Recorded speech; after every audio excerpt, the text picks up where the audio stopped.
Avdiivka is one of the hottest spots in Donetsk region. Just 1 kilometer from the contact line, for more than a month there is no water supply, there are problems with electricity. The city will have a humanitarian catastrophe soon. Water supply in the uncontrolled territory of the Donetsk region was ruined by Russians at the beginning of the armed aggression.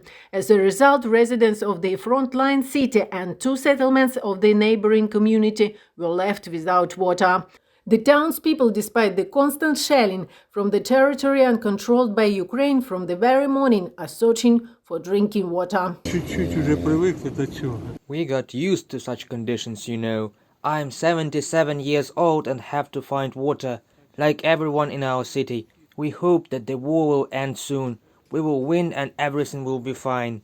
Walking through the central streets of Avdiivka city, it is very difficult to find at least one surviving house. No windows, ruined houses. There are the consequences of a direct hit. Do you know if anyone was there at the time of shelling? Were there any casualties? There was no one there. Fortunately, everyone left. During the month, more than 150 residential buildings were damaged by shelling by the Russian military. There are high-rise buildings and the private sector.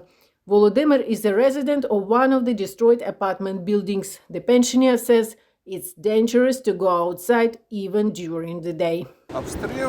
Shellings are all day and night. Shops are closed. There is no food and medicine supply. There are 2 places on the food market. I call them heroes of Ukraine. But despite the hostilities, utility services remain in the city. Volunteers are engaged in the supply of humanitarian aid. Local authorities provide townspeople hiding in shelters with everything necessary.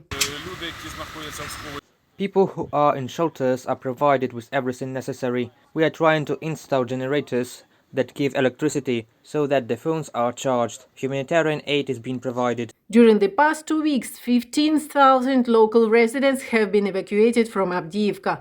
About 10,000 still remain in the city.